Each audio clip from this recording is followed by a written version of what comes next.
Alexander Day. This is Lab 3, the magnetic field of a bar magnet.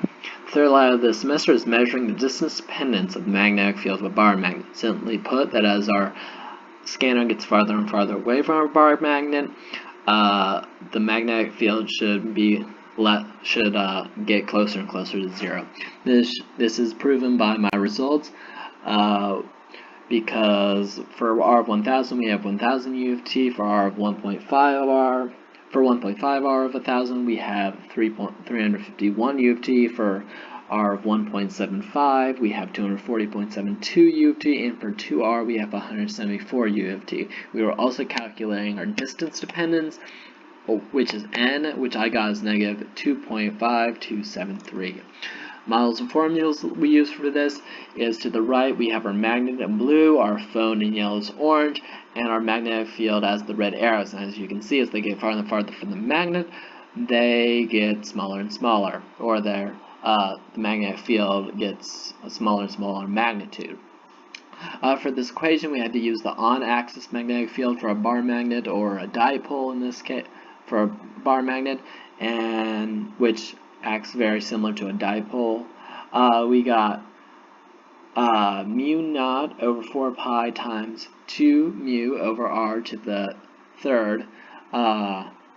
This actually gets us our hypothesized distance dependent, which is what r is to, which is to the negative 3, since it's under 2 mu. Our value was negative 2.7273, which is very close to it. Over to the right, we also have our graph, which we got when we plugged on our numbers. But some of the reasons that our answer wasn't exactly negative 3 was there could have been just random errors in the experiment. For example, I had to measure most of this with my eyes and my hands, so it could have been off very slightly. Also, I tried to get away from as much electronic equipment as I could, but I couldn't get away from all of it. And since electrical components make slight magnetic fields of their own, could have skewed the data slightly.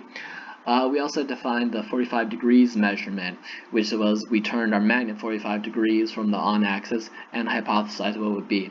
I hypothesized that it would be around 3/4 of what the on-axis one should be.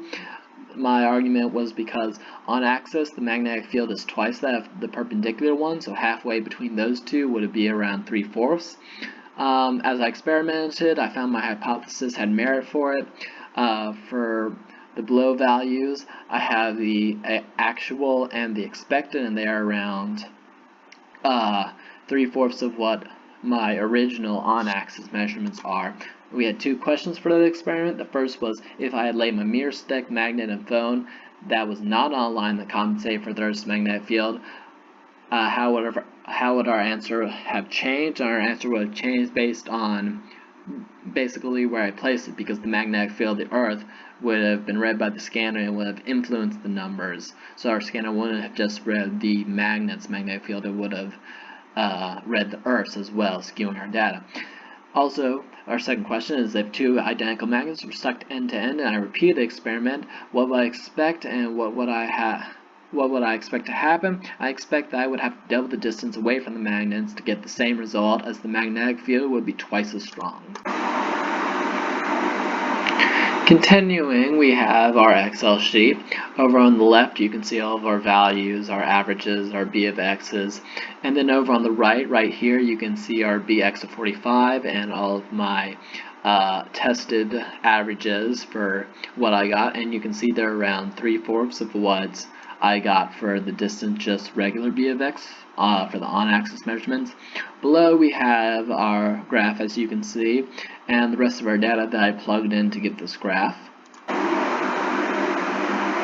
Lastly, this is our code. The orange arrows are the perpendicular and on-axis magnetic field of this experiment, and our white arrows are the 45 magnetic field of the magnet.